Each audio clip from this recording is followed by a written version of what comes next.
Am I ruining my friend's wedding by not wanting to wear the new puke-colored dress the bride specifically picked out for me, even though all of the other bridesmaids get to wear the beautiful emerald-colored one that was picked out over a year ago?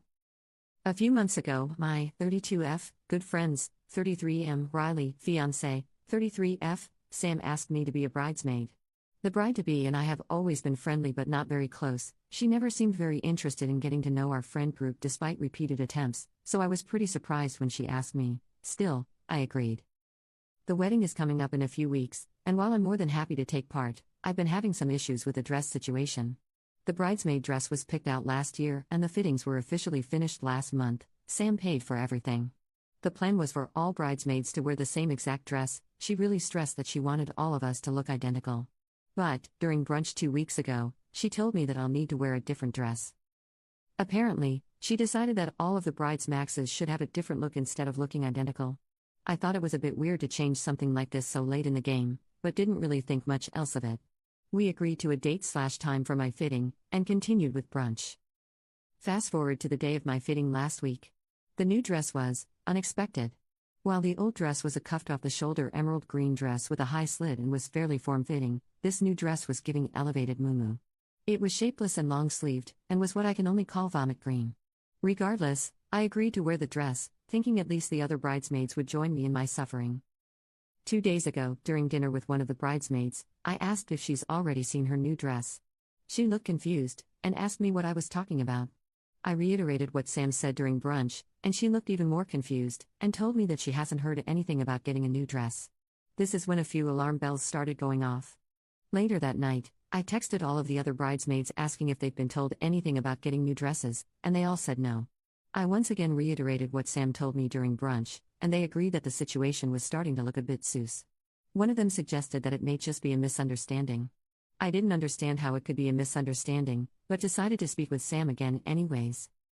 I called Sam yesterday, and after some generic chit-chat, I asked her why she hasn't told any of the other bridesmaids that they're getting new dresses.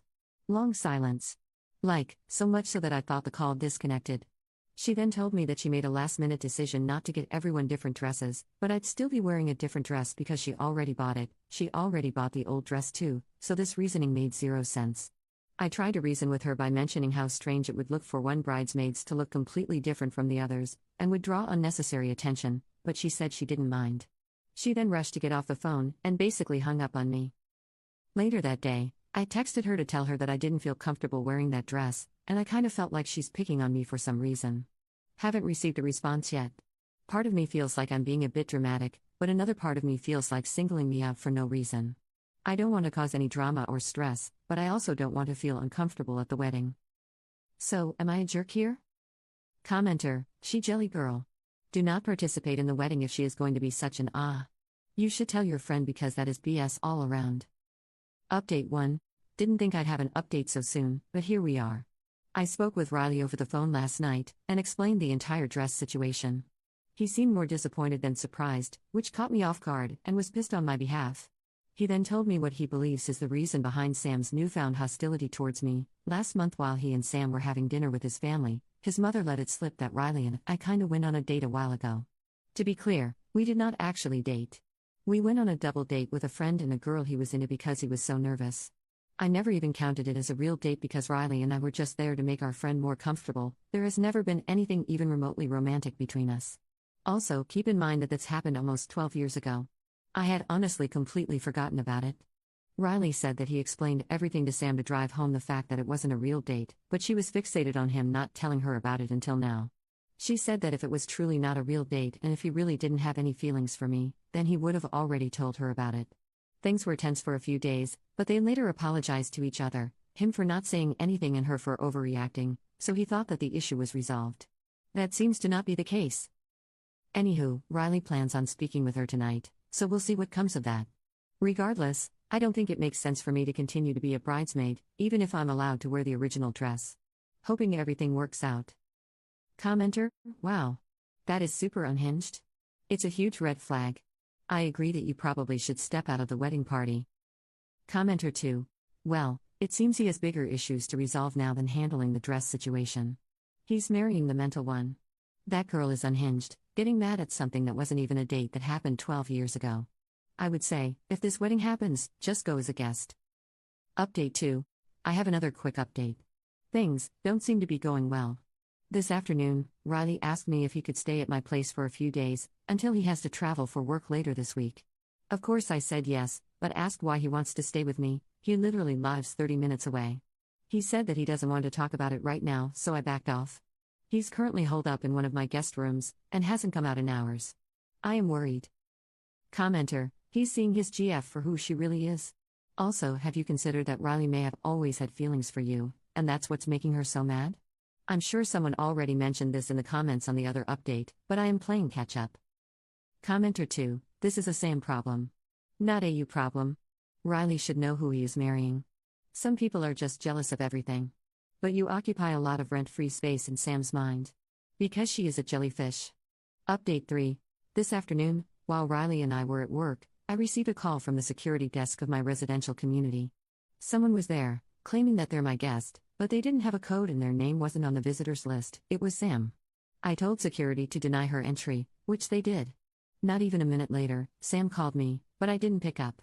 She called me thrice before I put my phone on Do Not Disturb, and then 4 more times after I did. She then sent a text saying you were causing misunderstandings. You need to send him back today. I'm home, but Riley is still at work. Haven't told him anything yet, don't want to stress him out while he's working, but will after he returns to my place.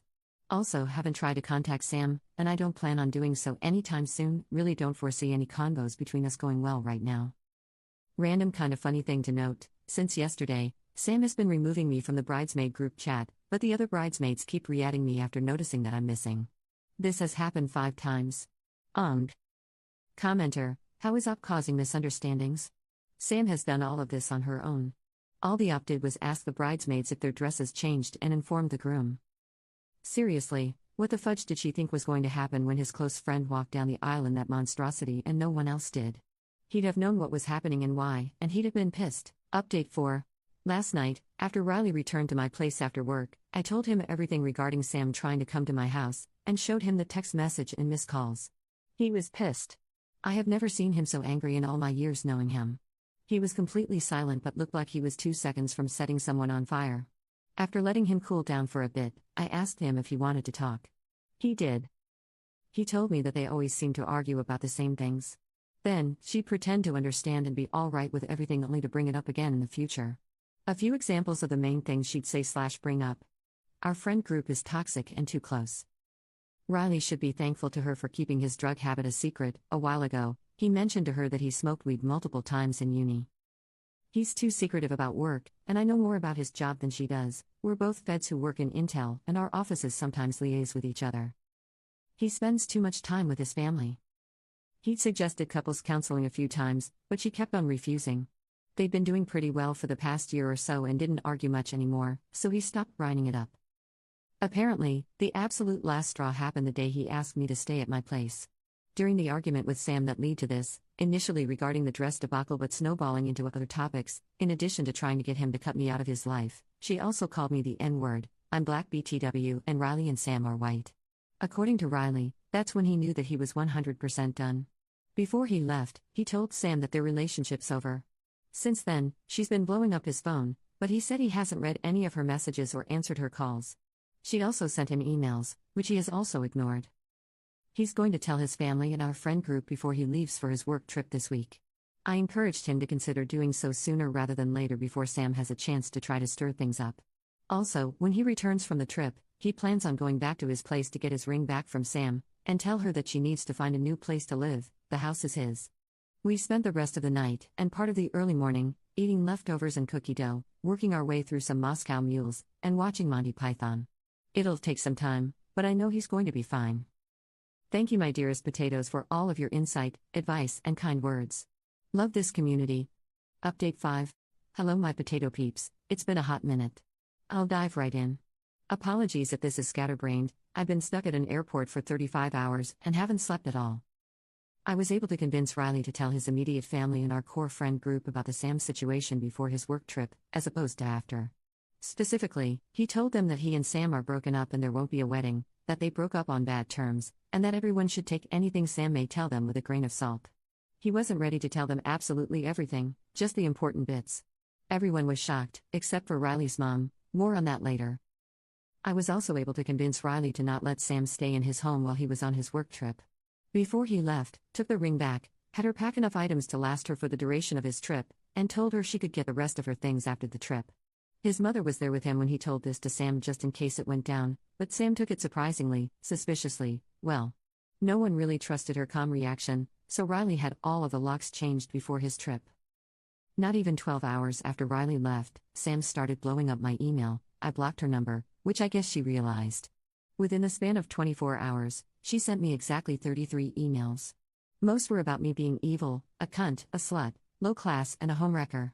Some included pics of me and Riley, with varying captions like "should have known you wanted him all along," "I can tell you've always wanted to screw him," etc., and a few of them were just her begging me to let her have Riley back. Felt like I was getting whiplash. I didn't block her because honestly I was curious about how much Should would incriminate herself.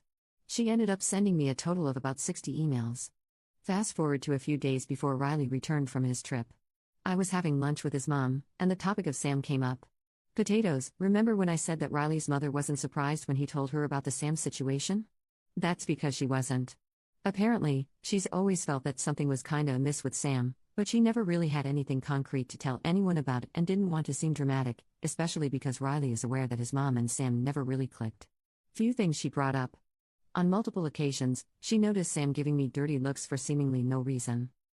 Sam would sometimes try to change the subject when I was mentioned, and has jokingly mentioned that she hopes I start dating someone soon so she could spend more time with Riley. Sam has made some offhand comments that maybe weren't explicitly racist, but rubbed people the wrong way. For example, she mentioned not wanting to get food poisoning from eating at ethnic restaurants. At this point, I was wondering how I never noticed anything. The next day, as I was leaving work, one of the security guards on the base told me that he turned away a car that morning that was trying to get on base because the driver had none of the required credentials, and refused to go to the visitor center. The driver asked for me by name, and refused to move until she was threatened with detainment. It was Sam. At this point, I was done. I spoke with my security POC that same day, and reported her. A report was filed, and I took that report to Sam's work, and gave it to HR. The following day, I got another angry email from Sam telling me that, because of me, her upcoming promotion had been put on hold. I slept extra peacefully that night. Fast forward to the day Riley returned, the first thing he said as soon as he walked through the door was that he may need a lawyer soon. He told me that a friend of Sam had informed him that Sam is trying to figure out how to file a marriage certificate without Riley knowing. Apparently, she thought she could just forge Riley's signature as well as the officiant's signature, and then file it at the circuit court. I'm pretty sure that's not even possible. What the actual fudge? After that, a few things happened in rapid succession. Riley retained a lawyer, who sent a letter to Sam informing her that what she tried to do was illegal, and legal action would be taken against her if she tried to file the marriage certificate. Sam refused to retrieve the rest of her things until Riley threatened to give everything away. She eventually took all of her stuff, as well as some things that weren't hers, mostly some random framed pictures. Riley has since got them back. Our entire friend group and Riley's family have blocked Sam on everything. I showed Riley the email Sam sent and told him about how she showed up at my job, and he tried to convince me to at least consider getting a restraining order if possible. I haven't tried yet, but I'm holding on to the emails just in case. Sam got a DWI and spent a night in jail. Sam got fired from her job. As of last week, things have been pretty calm. No one has heard from Sam lately, which we're all quite happy about, but we're still keeping our eyes peeled just in case. Riley is still having a hard time, but he's getting better. He's eating pretty normally now, and has resumed participating in group hangs with our main friend group. Looking forward to the day Sam is a distant memory.